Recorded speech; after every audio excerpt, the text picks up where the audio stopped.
If you are trying to discover the purpose of your life, God has given you His Word through the Bible to help you do that. To find God's will for your life, you need to rid yourself of the things that hinder you from fulfilling it. Here are 7 mistakes that Christians make when trying to discover God's plan for their lives. 1. Not asking God to reveal His will. Have you ever been in a situation where you wondered if God was trying to tell you something, but you were too afraid to ask Him? Have you had one of those thoughts that you pushed to the back of your mind and hoped would disappear? Please don't make that mistake. God is always willing to help you, and you need to ask for His guidance. But here's the catch. You have to ask and then trust. How often do we find ourselves at crossroads, internally debating which path to choose, without turning to the most reliable source of guidance? In moments of indecision and uncertainty, it is crucial to remember that we are not alone. The first step may seem the hardest, simply asking God to reveal His will. Lewis says, God will not leave us without guidance. We are very willing to listen, however, we are often very reluctant to obey. The act of asking is an invitation to a deeper and more confident relationship with God, where true guidance is revealed, strengthening our faith. In Proverbs 3, we are advised, trust in the Lord with all your heart and lean not on your own understanding. In all your ways submit to Him, and He will make your path straight. Trust fully, and He will guide us. So do not let fear or hesitation prevent you from asking the most important question. Lord, what is your will for my life? Ask that question, and you will open the doors to a new destiny, where every step is guided by God's sure hand. Remember, the key is in asking, and most crucially, in trusting the answer. It is a pilgrimage toward a closer and more confident relationship with the Creator. 2. Not giving God time to answer. When you ask God to reveal His will, it may not happen immediately.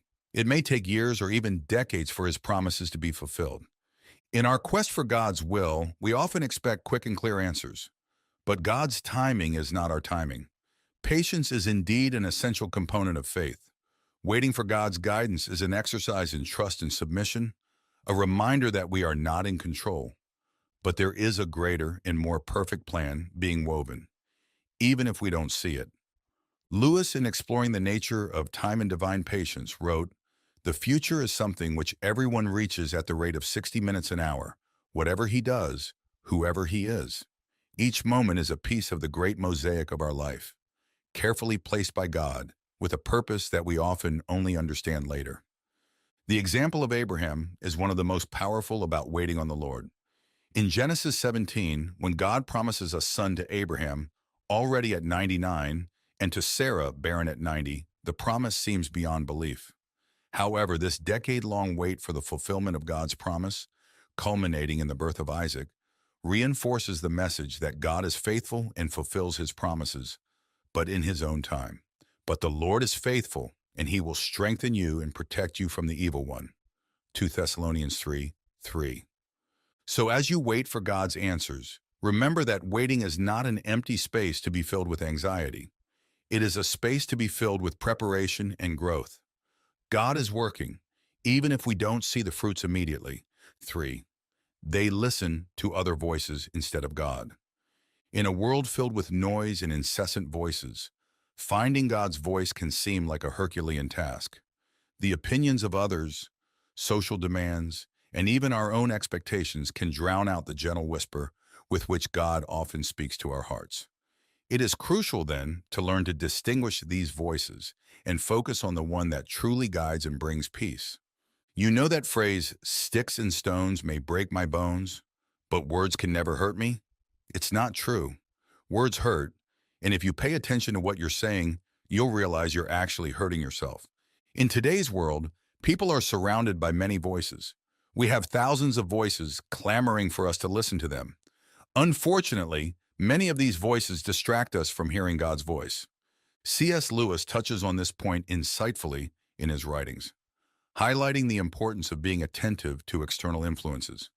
In one of his reflections, he observes, "It is what comes out of a man that defiles him." It is dangerous to allow external voices to shape our inner selves, to the detriment of the inner voice, the one that echoes divine truth. The Bible offers clear guidance on how we should proceed amid so many voices. In John 10:27, Jesus says, "My sheep listen to my voice. I know them, and they follow me." This verse not only reinforces the importance of listening to God, but also assures us that, as His sheep, we are capable of recognizing His voice among many others. When you find yourself surrounded by multiple voices clamoring for your attention, take a pause and ask yourself, am I listening to the voice that truly matters? Seeking moments of silence and reflection can help you tune in to God's voice, which always seeks to guide you to paths of peace and truth. How can you today lower the volume of distractions and amplify the voice that guides and comforts? 4. Lack of faith to take a leap of faith. Taking a leap of faith is like walking on water on a starless night. You know the direction, but you can't see the path. This act of trust transcends immediate understanding and challenges us to move beyond the comfort of the known. Fear of the unknown is natural, but it should not be a hindrance when we feel the call to move forward. C.S. Lewis, in his Reflections on Faith and Doubt, once said, "Faith is the art of holding on to things your reason has accepted, despite your changing moods." We need to stand firm in what we know to be true, even when our emotions are unstable and the path ahead seems uncertain. The story of the rich young ruler, as narrated in Mark 10, is a powerful illustration of the struggle between the desire to follow Christ and the attachment to earthly securities. Jesus challenged him to take a leap of faith, to abandon his riches in exchange for treasure in heaven. The young man's inability to give up what he possessed reflects a divided heart, not yet ready to fully surrender to the faith that called him to a life of fullness in Christ. True faith calls us to look beyond human limitations and believe in divine providence. Each leap of faith is an opportunity to witness the transformative power of God in our lives. Ask yourself, what am I holding on to so tightly that is hindering my walk with God? Consider what may need to be left behind to more fully follow Christ. How can you strengthen your faith to take this next crucial step? 5. They don't trust God in all areas of their lives. Trusting God is an exercise in total surrender, not selectivity. It's easy to trust when the sea is calm, the sky clear, and all is well. But the true measure of faith is revealed in storms, when waves threaten and the sky darkens. Trusting God in all areas of our lives means acknowledging that He is sovereign not only in moments of joy, but also in times of challenge and uncertainty. If you've seen other videos here on the channel, you know that C.S. Lewis went through terrible situations in his life, and because of that, he could find strength in God. And then he writes, "We never find the true faith until we find it necessary." Lewis's observations suggest that our faith is more deeply formed and strengthened in moments when we are compelled to rely entirely on God, in times when other aids fail.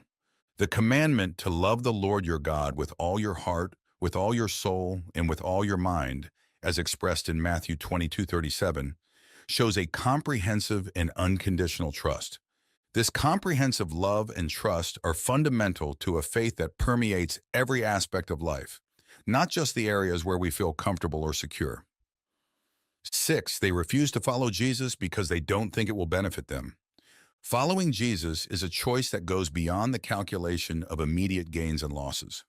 Often, the journey with Christ is seen through the lens of personal sacrifice and renunciations, but it is essential to realize that true freedom and fulfillment lie in aligning our lives with His.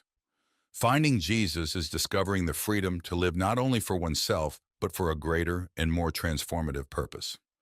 C.S. Lewis, in his work Mere Christianity, speaks about the paradoxical nature of following Jesus. Lose your life and you will save it. Lewis reminds us that while it may seem like we are giving up a lot to follow Christ, in reality, we are gaining much more in depth, purpose, and true joy.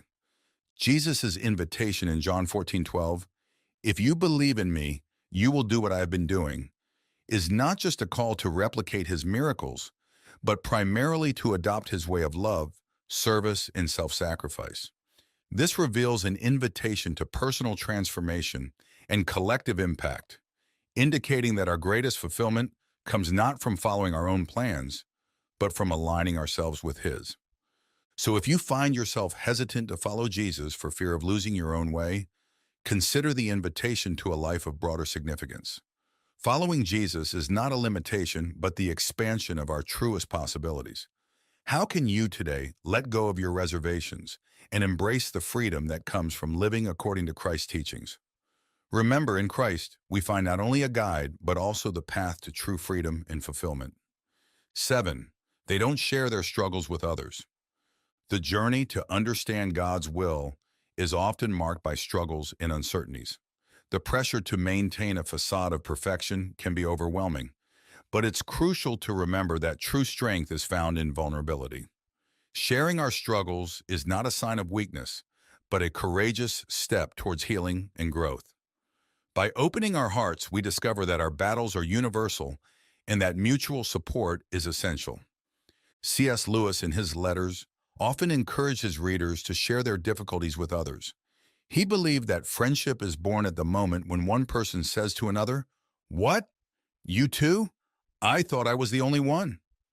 This quote from Lewis underscores the importance of supportive communities where we can freely express ourselves and receive the encouragement needed to face our challenges.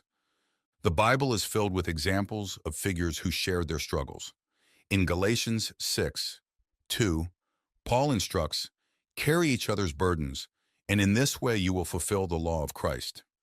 This verse not only calls us to share our hardships, but also to support one another, fulfilling the commandment of brotherly love. It's time to break down the barriers of isolation and open up about your struggles. In doing so, you not only lighten your own load, but also allow others to find courage in your honesty. How can you begin to share your struggles constructively today? Remember, in each sharing, there is an opportunity to strengthen not only yourself, but also the community around you. As we reflect on the 7 mistakes Christians make when trying to discover God's plan for their lives, we are reminded that our faith journey is filled with lessons and opportunities to grow closer to God. Each of these mistakes points to a fundamental truth: our need to develop a deep and confident relationship with the Creator. From openly asking for His will to the courage to share our struggles with others, every step we take toward a more authentic and dependent faith brings us closer to the heart of God. The journey to discover God's plan for our lives is not made of immediate answers or easy paths, but of a continuous commitment to seek, trust, and obey the Lord in all circumstances. Therefore, I encourage you to reflect on these mistakes not as failures, but as reminders to realign our hearts and minds with God. May this video serve as an invitation for you to examine your own life of faith. Recognize where you may be hesitant to fully surrender, and take conscious steps to strengthen your relationship with God. Remember, the path to understanding divine will is a journey of constant dialogue with God, learning in His Word, and communion with the community of faith. May each step you take be guided by the light of God's truth and the comfort of His eternal love. May you find courage, wisdom, and strength in the certainty that even in moments of doubt and challenge, God is with you, guiding every step of the way, every step of the way, every step.